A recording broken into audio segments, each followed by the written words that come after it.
Okay, part 2 of why general nutrition advice and performance nutrition advice are not the same.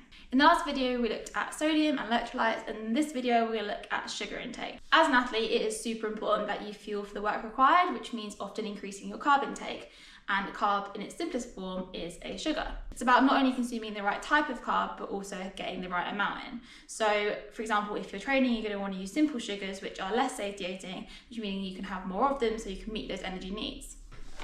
That's why athletes are often using products like these, carb mix or gels or chews or other things, to be able to meet those energy needs, not only around training, but also during training.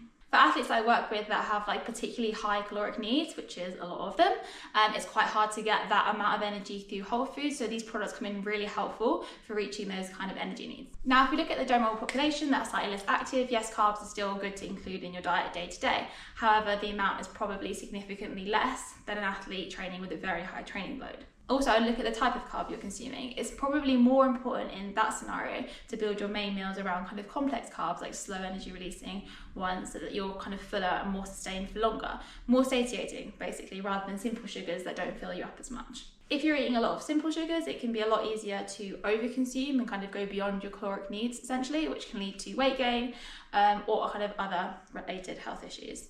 It's another example of how taking nutrition advice out of context can be either detrimental to your health or to your performance.